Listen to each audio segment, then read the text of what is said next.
നമസ്കാരം, കലാകൗമുദി ഓൺലൈനിലേക്ക് സ്വാഗതം. ശശി തരൂർ പുതിയതായി രൂപീകരിക്കാൻ ഉദ്ദേശിക്കുന്ന പാർട്ടിയിൽ കെ സുധാകരൻ ഉണ്ടാകുമോ? $1 മില്യൺ ചോദ്യമാണിത്.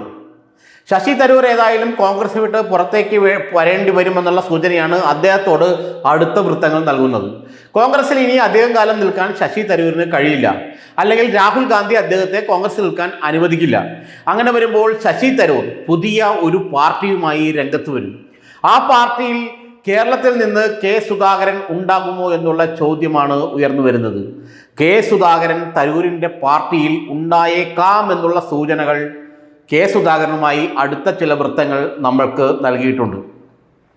കാരണം കെ സുധാകരനും ശശി തരൂരും തമ്മിൽ വ്യക്തിപരമായി നല്ല അടുപ്പമാണ് എന്നു മാത്രമല്ല, കെ സുധാകരനെ KPCC അധ്യക്ഷ സ്ഥാനത്ത് നിന്ന് മാറ്റരുതെന്ന് ശക്തിയായി വാദിച്ച ഒരു നേതാവ് കൂടിയാണ് ശശി തരൂർ.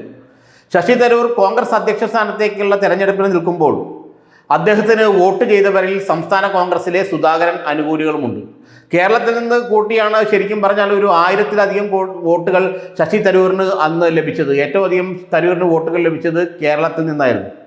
പക്ഷേ തരൂർ കോൺഗ്രസ് വിട്ടിറങ്ങുമ്പോൾ എത്ര പേർ അദ്ദേഹത്തിൻ്റെ കൂടെ ഉണ്ടാകുമെന്നുള്ള കാര്യം വ്യക്തതയില്ലെങ്കിലും ഇപ്പോൾ തരൂർ ഒരു പുതിയ പാർട്ടി രൂപീകരിക്കുമ്പോൾ അതിന് തരൂരിൻ്റെ കൂടെ ഉണ്ടാകുന്ന അല്ലെങ്കിൽ ഉണ്ടാകാൻ സാധ്യതയുള്ള പ്രമുഖനായ കേരളത്തിലെ നേതാവ് കെ സുധാകരൻ തന്നെയായിരിക്കുമെന്നാണ് കോൺഗ്രസ് വൃത്തങ്ങൾ അല്ലെങ്കിൽ സുധാകരനോട് അടുത്ത വൃത്തങ്ങൾ നൽകുന്ന സൂചന.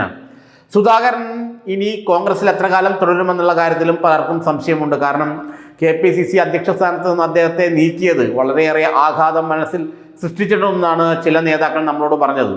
കാരണം 2026 നിയമസഭാ തെരഞ്ഞെടുപ്പ് വരെ തനിക്ക് KPCC അധ്യക്ഷ സ്ഥാനത്ത് തുടരാമെന്നായിരുന്നു സുധാകരൻ കരുതിയിരുന്നത്. അതുകൊണ്ട് തന്നെ ഹൈക്കമാൻഡ് തന്നെ മാറ്റുകയില്ലെന്നും അദ്ദേഹം വിശ്വസിച്ചിരുന്നു. പക്ഷേ എന്നാൽ വളരെ ചടുലമായ ചില രാഷ്ട്രീയ നീക്കങ്ങളിലൂടെ ഹൈക്കമാൻഡ് അദ്ദേഹത്തെ നീക്കുകയും സണ്ണി ജോസഫിനെ KPCC അധ്യക്ഷനാക്കുകയും ചെയ്തു. ഇത് സുധാകരൻ്റെ മനസ്സിൽ വലിയ ആഘാതം സൃഷ്ടിച്ചിരുന്നു. കടുത്ത CPM വിരുദ്ധനാണ് എന്നതാണ് കേരളത്തിൽ കോൺഗ്രസിൽ സുധാകരൻ്റെ നിലയും വിലയും. കടുത്ത CPM വിരുദ്ധൻ എന്ന് വെച്ചാൽ കടുത്ത പിണറായി വിരുദ്ധൻ. അതുകൊണ്ട് തന്നെ കോൺഗ്രസിലെ വലിയൊരു വിഭാഗം ഇപ്പോഴും ആരാധനയോടെ സുധാകരനെ കാണുന്നുണ്ട്.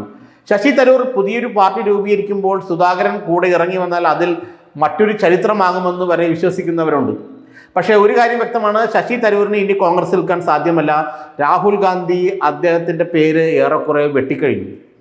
ഇനി കോൺഗ്രസിൽ നിന്ന് ഇല്ലാതാവുന്നതിനേക്കാൾ നല്ലതാണല്ലോ പുറത്തിറങ്ങി ഒരു പുതിയ രാഷ്ട്രീയ പാർട്ടി രൂപീകരിച്ച് പുതിയ ചില നേതാക്കൾ അതിൽ ഉൾപ്പെടുത്തി ഒരു മുന്നേറ്റത്തിന് ശ്രമിക്കുന്നതെന്നാണ് തരൂരിൻ്റെ പക്ഷം.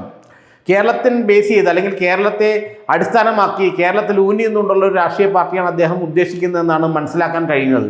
അതിനെക്കുറിച്ച് തരൂരിൻ്റെ ആളുകൾ ആരും മനസ്സ് തുറന്നിട്ടില്ല. പക്ഷേ കോൺഗ്രസിൽ നിന്ന് വിട്ടാൽ പുതിയ രാഷ്ട്രീയ പാർട്ടി ശശി തരൂർ രൂപീകരിക്കുന്നുള്ള കാര്യത്തിൽ ആർക്കും ഒരു സംശയവുമില്ല. അതിൽ കെ സുധാകരൻ ഉണ്ടാകുമോ എന്നുള്ള ചോദ്യമാണ് ഉയർന്നു വരുന്നത്. കാരണം തരൂരിനെതിരെ കോൺഗ്രസ് ഹൈക്കമാൻഡ് കൈക്കൊള്ളുന്ന നിലപാടുകൾക്കെതിരെ കഴിഞ്ഞ ദിവസവും കെ സുധാകരൻ ശക്തിയായി പ്രതികരിച്ചിരുന്നു. തരൂരിനെ ഇങ്ങനെയല്ല ട്രീറ്റ് ചെയ്യേണ്ടിയിരുന്നത്, തരൂരിനെ ഇങ്ങനെയല്ല കൈകാര്യം ചെയ്യേണ്ടിയിരുന്നുള്ളൊരു രീതിയിലുള്ള നിലപാടാണ് ഇക്കാര്യത്തിൽ കെ സുധാകരൻ കൈക്കൊണ്ടത്. അതുകൊണ്ട് തന്നെ തരൂരിൻ്റെ പാർട്ടിയിൽ സുധാകരൻ ഉണ്ടാകുമോ എന്നുള്ള ചോദ്യമാണ് ഇപ്പോൾ ഉയർന്നു വരുന്നത്. ഉണ്ടായേക്കാം എന്നുള്ള മറുപടിയാണ് സുധാകരനുമായി അടുത്ത വൃത്തങ്ങളിൽ നിന്നും നമുക്ക് ലഭിക്കുന്നത്.